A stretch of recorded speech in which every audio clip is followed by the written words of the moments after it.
Bueno, muy bien, amigos, oyentes de la esquina, amigos de este espacio nocturno de Radio Niwil, aquí en Mendoza. Estamos en AM 680, en FM 98.9 y para todo el mundo por radioniwil.com.ar.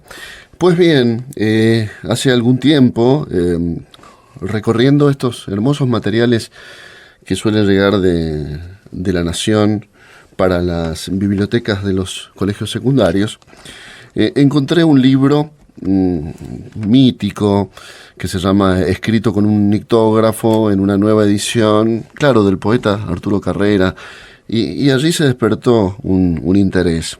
A poco andar, y en una de estas nuevas librerías que tenemos en la provincia de Mendoza, especialmente me refiero a la librería Antú, encontramos este libro maravilloso, estas obras completas, Vigilámbulo, poesía reunida en 3 tomos, preciosamente editado por Adriana Hidalgo. Estamos hablando de la obra completa del gran poeta argentino Arturo Carrera, a quien tenemos el gusto de recibir esta noche en Radio Niwil. Arturo, ¿cómo le va? Buenas noches, bienvenido. Buenas noches, mucho gusto. El gusto realmente es nuestro en este caso, y me llamó mucho la atención, Arturo, y seguramente es una curiosidad o un artificio que le llama mucho la atención a más de uno, es que ese primer libro suyo que encontré, aquel de Páginas Negras, no estaba al principio, sino es que estaba al último con muy buen tino, ¿no? Se lo ha ubicado allí y empezamos en este primer volumen por el último trabajo. ¿Cómo se dio esta posibilidad realmente hermosísima de que todos los lectores podamos conocer pues cuánto usted haya escrito de poesía de una vez y en 3 hermosos tomos? Bueno, la idea de pensar la cronología al revés, digamos, es un poco porque cuando a medida que íbamos enhebrando, digamos, los distintos libros, nos dimos cuenta que quizá la parte más aventurera de mi trabajo poético estaba dado en el principio, quizá porque yo pienso que los más jóvenes somos a veces los que intentamos hacer cosas más vanguardistas, ¿no? Entonces pensé, bueno, si sobre todo llevado también porque después de la edición última de Escrito con un nictógrafo, que se hizo hace unos pocos años, con la voz de Alejandra Pizarnik leyendo un fragmento grande del libro, fue tan acogido por los jóvenes. Claro. Pensé, bueno, quizá haya que dejar ese texto hacia el final, como dando la sensación de que uno es más vanguardista, se crea como una evolución, esto mucho no me gusta como palabra, pero digamos una evolución estética hacia el final de la obra, ¿no? Uh-huh. Y sin embargo, bueno, no es así, porque yo he seguido trabajando intensamente y creyéndome vanguardista sobre los últimos libros, pero se creó esta idea de invertir la cronología para dar esa sensación un poco también de que los trabajos más antiguos son también los más nuevos, los primeros, ¿no? Sí, y es un fenómeno que suele darse también en la obra de algunos músicos, empezar con un camino de ruptura, y luego ir hacia lo más esencial y lo más simple, no menos complejo, pero exacto. Dicho de una manera más económica, si se quiere, ¿no? ¿Cómo se llega? Usted me dirá con la experiencia, obviamente es una respuesta que esperamos y seguramente valoramos. A sopesar cuál es la línea adecuada en determinado momento de la vida, cómo va logrando espesor, peso específico la poesía a lo largo de los años, pensando en esto que puede ser lo siguiente: salir del arrebato inicial de la juventud de escribir y escribir, y luego con el paso de los años ir tratando de mantener el pulso un poco más elevado y más firme. No sé si hago una descripción demasiado lejana de lo que es el fenómeno. No, para nada, me parece muy acertado lo que usted está diciendo. en este sentido yo siempre lo comparo con una imagen del poeta francés Henri Michaud que decía, adormecido el torbellino, queda la joya, ¿no? Y yo digo, bueno, quizá en mi caso ni siquiera quedó la joya, pero por lo menos hubo como ese trabajo imperceptible de creer que uno está trabajando siempre en materiales nuevos, en búsquedas nuevas, y sin embargo va repitiendo un esquema y una obsesión poética que se va cada vez avanzando más y complejizando más, y al mismo tiempo tiene esa apariencia de la paz, ¿no? De la tranquilidad, de cierta alegría de la búsqueda, ¿no? Ya de alguna manera padecida, si se quiere, ¿no? Y también el lector, creo que en el caso de la poesía, como casi en ningún otro género literario, necesita involucrarse del mismo modo, ¿no? Tratando de hacer valer su experiencia, su mesura, las tormentas que hemos tenido que atravesar todos en la vida, las pérdidas, para poder encontrar la belleza y el ritmo adecuado en la poesía. ¿Usted cree en esa sociedad, en ese derecho y al revés del fenómeno? Sí, claro, por supuesto. Sobre todo cuando usted dice ritmo, creo mucho en él.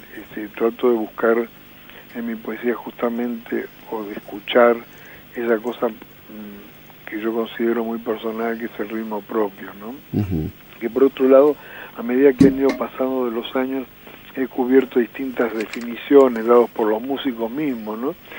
Me atengo mucho a una definición de un músico entrañable, que es Olivier Messiaen, que él justamente tenía una idea de ritmo totalmente distinta a lo que se considera un ritmo en ciertos momentos, ¿no? Él dice que, por ejemplo, el ritmo se encuentra cuando los intervalos de sonido no son iguales, ¿no? Y por ejemplo en las variaciones naturales, por ejemplo en el oleaje del mar, él dice, en apariencia hay una cosa monótona y de repetición, pero siempre los cambios en los oleajes son distintos, son las ráfagas del viento que mueve los árboles. Bueno, va haciendo comparaciones muy estrictas acerca de qué sería el ritmo no un ordenamiento del movimiento como lo consideraban los antiguos, sino como una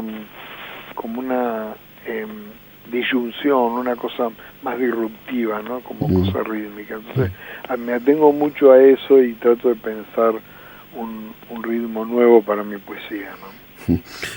Pienso en una anécdota que alguna vez, siendo muy joven, yo me contó aquí Rodolfo Mederos, que maravilloso músico, sí, bandoneonista, de sus épocas de bandoneonista y también de arreglador de la orquesta de Osvaldo Pugliese, y me contaba eso, ¿no? Que él iba en su afán y con toda la floración de su energía con arreglos muy floridos justamente, y don Osvaldo tenía una goma muy virtuosa, ¿no? Para borrar todo esto, y un día le dijo, el tango tiene que ser huesudo. Claro. Tiene que, claro, y la poesía también, ¿no? A veces uno busca eso, cierto ritmo un poco más óseo en el andar, que no sea tan, digamos, tan amable ni tan florido. Le recordamos a la audiencia de Radio Niwil aquí en Mendoza. Hoy nos hemos tomado un tiempo para la poesía en la esquina, que estamos conversando con Arturo Carrera, y yo me acarrié, Arturo, estos 3 libros suyos. Ya está muy bien aplicado, porque son bastante pesados, ¿no? Sí. Usted sabe que incluso si uno lo compra en un lugar público, como un shopping, una cosa así, la gente le da más de una mirada a uno, como diciendo, ¿qué es que lleva ahí ese hombre? Entonces dan ganas de explicar, pues, la vida entera de otro hombre, claro, en su poesía. Y referido a esto, me sucedió algo que seguramente usted lo ha pensado a la hora de atreverse a editar sus obras completas poéticas, esta cantidad enorme de pequeños libritos que capaz que están perdidos en un montón de bibliotecas por ahí personales, con dedicatoria suya, con el año, con manchas de mate, de café, y que ahora están todos juntitos. Porque llegué y los puse en la biblioteca, y mi hijo, que tiene 12 años, me dijo lo siguiente: ¿vas a alcanzar a leerlo? Claro, vas a alcanzar a leerlo, porque yo al lado tengo la obra como autodidacta de Heródoto de Halicarnaso, que estoy señalando y demás, y a él le parece una inmensidad todos esos 9 libros, y sumarle, ¿sabes qué le dije? No voy a alcanzar, y luego pensé allá entre mí, cuando hable con Carrera le voy a decir, yo voy a necesitar también toda mi vida para decodificar esto que, obviamente, es un montón de papel y tinta, pero que es lo que usted ha andado como nochernícola por ahí, ¿no? Como hombre de la ciudad, como hombre de ganancias y de pérdidas. ¿Qué fue lo que pensó cuando tuvo la posibilidad de editar todo? Así. Sí, bueno, tuve un sentimiento así muy extraño, porque cuando salió así, ya cuando tuve en las manos esos 3 libros, y sentí como que una sensación un poco de vacío, ¿no? De vacilación y al mismo tiempo de vacío, como si no hubiera escrito nada, como si el tiempo ahora empezaba de cero para empezar a escribir o ver a través de todos esos años un librito próximo, ¿no? Y yo creo que eso es interesante también, ¿no? Claro. Cultivar esa idea de que la poesía reunida puede ser el momento de la muerte de uno, sino claro, de la vida, ¿no? De que empieza a escribir de nuevo. Y me apliqué a eso, y ahora justamente ayer me dieron la noticia de que va a salir un nuevo librito en México, que hice en Suecia cuando estuve unos días allí en una especie de reunión de poetas, y escribí unos 27, 30 poemas que ahora los van a editar ahí en México, o sea que ya va saliendo algo que excede a ese tumulto de páginas y cosas, ¿no? Pero me gusta mucho la idea de que la pregunta de su hijo, porque también en mi caso, mi hijo, cuando era muy chico, los niños son muy sensibles a la cantidad de palabras que uno puede escribir, ¿no? Y siempre cuando yo me veía que estaba escribiendo, me preguntaba cuántas palabras escribía por día. Iba anotando en cuántas palabras. Claro, yo le decía una cifra y él anotaba, ¿no?